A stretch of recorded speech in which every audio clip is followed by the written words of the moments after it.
It is Friday, March 19th, 2021, and you are tuned into DIRTRACKR Daily. I'm Justin Fiedler. Today we are talking Outlaws at Cotton Bowl, Lucas at Brownstown, and Atomic, a busy weekend ahead for Bristol, and much more. So let's jump in. The World of Outlaws Sprint Car Series takes to Cotton Bowl Speedway in Texas tonight and tomorrow for the Texas two-step weekend. One of the big things we've been talking about through the first 6 Outlaw races of 2021 is the parity for the series so far. We've had 6 different winners through the first 6 races. Logan Schuchart has been the most consistent of the championship contenders, winning a race at Volusia and being the only driver to finish in the top 10 in every race so far. That consistency is why he's atop the point standings currently by 2 points over Brad Sweet. David Gravel, Donnie Schatz, and Carson Macedo round out the rest of the top 5. We're also still on 300 watch for Donnie Schatz, as he currently sits on 299 career World of Outlaws wins. Has been 13 races since he last won a feature, going back to Williams Grove for the National Open in October of 2020. He's been very good this season, though, bagging 2 All-Star wins and 5 top 5s and 5 top 10s in 6 starts with the Outlaws. He's the only driver in the top 5 in the standings without a win in 2021. This weekend's racing at Cotton Bowl will be the Outlaws' first trip to the 3/8 mile Texas track since April of 2018. David Gravel was the winner that night, leading all 35 laps to take the win over Sweet, Jason Johnson, Corey Eliason, and Darren Pittman. We'll also see the 2021 debut of Rookie of the Year contender James McFadden this weekend with Casey Kane Racing. As we talked about back on Wednesday, McFadden has been in Australia awaiting the birth of his child, and Casey Kane has been keeping the seat warm of the KKR number 9 until McFadden could get to the States. He has a big hole to try and dig himself out of, though, as he trails fellow rookie Aaron Reitzel by 340 points.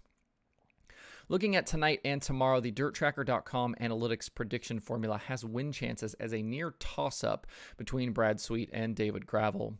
Over the past 3+ seasons, Gravel's 3/8 mile average finish is the best in the series at 4.64, which includes 7 wins. Sweet has more 3/8 mile wins than Gravel with 9, but trails an average finish by about 1/10 of a spot. This could also be a good weekend for Schatz to get that big win. His average finish on 3/8 mile tracks is identical to Sweet, and he has 5 wins in recent seasons.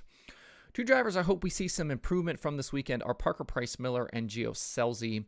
After a very respectable 2020 for PPM, which included a win at 34 Raceway in July, it's been a struggle to start 2021 with his own team. Through the first 6 races, he has just 1 top 10 finish, an 8th at Volusia, and he was 16th and 22nd last weekend. His average finish is 6 positions worse this season versus last. As for Gio, it's been an up-and-down season so far. He started off the All-Star season with 3 straight top 10s, including a 5th at East Bay. He also has a 3rd and a 7th with the Outlaws, but he also has 4 finishes worse than 15th. They've made a lot of changes to that team in recent weeks, including the addition of crew chief Bernie Stubjen, and I hope they can get it rolling in the right direction this weekend. I do think Gio is one of the serious young talents in sprint car racing right now. If you cannot be at Cotton Bowl this weekend, watch live all weekend long on Dirt Vision with your Fast Pass. After more than 6 weeks off, the Lucas Oil Late Model Dirt Series returns to action this weekend at Brownstown and Atomic.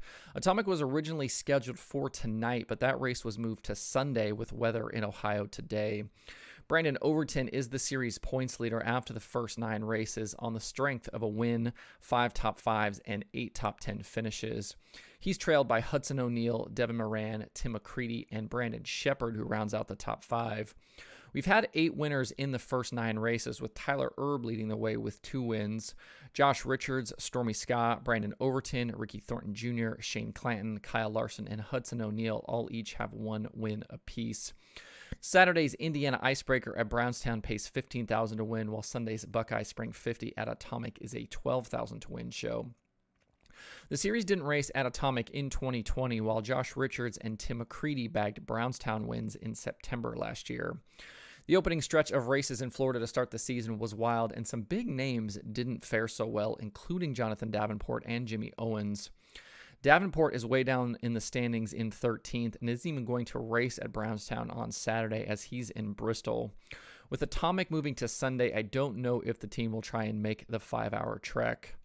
Defending champion Owen's best finish was in the season opener at Alltech, where he finished 4th, but he had only 2 top 5s and 3 top 10s through the opening 9 nights. He struggled through the final races of 2020, even as he was being crowned champion, and that has seemed to continue into 2021. His average feature finish is nearly 10 positions worse this season versus last, and he's currently mired down in 14th in the standings. It will be interesting to see how this season plays out, at least for the next few months. I don't believe the status for points leader Overton or third place Moran is set, and Shepard will be full-time with the Outlaws, so potentially 3 of the top 5 in the race for the Lucas title might not race full-time this year. That leaves things pretty wide open, especially for guys like O'Neill, Tim McCready, and others down the order. Looking at some win predictions for this weekend, the DIRTRACKR.com analytics prediction formula likes Tim McCready at Brownstown. He leads win chances by a decent margin over Ricky Thornton Jr., and because McCready has the best average finish over the previous 5 races, he leads win chances at Atomic as well. Brandon Overton doesn't have a great average finish on 3/8 mile tracks, and the quarter-mile track data is limited for him, which is why he doesn't appear higher from the formula. If you cannot attend Brownstown or Atomic this weekend, you can watch live on MAV TV+. Speaking of the major dirt racing series, did you know that through 26 races so far this year, between the Outlaw Sprint Cars and Late Models, Lucas, and All-Stars, we've only had 1 winner from the pole? It was Kyle Strickler with the World of Outlaws Late Models at Volusia on January 16th. Not long after I posted yesterday's show, action for the day at Bristol was canceled due to rain. That means they will have a busy Friday and Saturday to get racing completed for all divisions. A full day is on the card for today with Super Late Models, Sport Mods, Modifieds, and 602 Late Models each getting their turn. The first on-track action is at 2:30 p.m. Eastern with Super Late Model Hot Laps and Group Qualifying.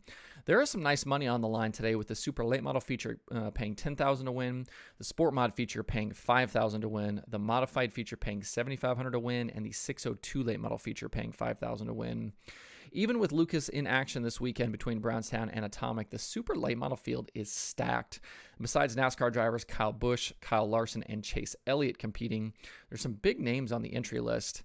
Guys like Scott Bloomquist, Earl Pearson Jr., Kyle Strickler, Billy Moyer, Mason Ziegler, Daryl Lanigan, Bobby Pierce, Chris Madden, Jonathan Davenport, Ross Bales, Rusty Schlenk, and many more will take to the Bristol High Banks the next 2 nights. Saturday night's 40-lap feature for the Supers pays $50,000 to win. We know Davenport, Strickler, and Bloomquist all tested in advance of the event, so it'll be interesting to see if they have any sort of advantage in tonight's races. As for a win pick, Kyle Larson feels like the favorite here. He's been so good in that Rumley 6 every time they show up, including a win at Alltech with Lucas back in January. I'm not sure how you bet against that combination of Larson and Kevin Rumley, especially on a track and a surface that these drivers have no experience on. I'm also super curious to see what Chase Elliott and Kyle Busch can do the next 2 nights. Elliott hasn't been in a super late model, but is obviously incredibly talented, and even though it's been a while for Busch, he'll be in a very good car partnering with Davenport and his team. Drop me a comment below if you're watching on YouTube or Facebook or on social media, and let me know who you're picking to win this weekend. Don't forget, you can watch live all weekend long on XR+. We've had 2 weekend cancellations already, with both Williams Grove in Pennsylvania and Ocean Speedway in California calling off their Friday night programs because of weather. Williams Grove will run 410s and the ULMS late models next Friday night. That is the 26th, while Ocean will return with their normal weekly racing next weekend. There are 12 items on the streaming schedule for today. Dirt Vision has the World of Outlaws Sprint Cars from Cotton Bowl. Fast 4 has the West Coast Nationals from Red Bluff. Flow has action from Beachlands in New Zealand, the IMCA Spring Nationals from Beatrice, and the ASCS from Devil's Bowl. MAV TV Plus has the Power Eye National Midgets at Monarch. Racing Boys has the ASCS and Oil Capital Racing Series from Creek County. Speed Sport TV has the Modoc 100 and Modifieds from Kokopah. And XR Plus again has racing from the Bristol Dirt Nationals. To see the full daily streaming schedule through the weekend with links to watch, visit DIRTRACKR.com/watch tonight. That's it for the show today. Hope everybody has a good Friday and a good weekend. You can find DIRTRACKR Daily on Apple Podcasts, Spotify, Stitcher, or where you get podcasts. Please subscribe and leave a review. You can also watch the show every day on YouTube and Facebook. Make sure to like and subscribe on YouTube as well. You can email the show at info@dirtracker.com. I do check those every single day. You can follow DIRTRACKR on Twitter, Instagram, Facebook, and TikTok at DIRTRACKR. You can check out the website for all kinds of cool dirt racing stuff by visiting DIRTRACKR.com. If you'd like to get email updates from DIRTRACKR, you can sign up at DIRTRACKR.com/newsletter. And you can follow me personally on Twitter at Justin_Fiedler. Thanks everybody for tuning in. We'll see you on Monday for more DIRTRACKR Daily.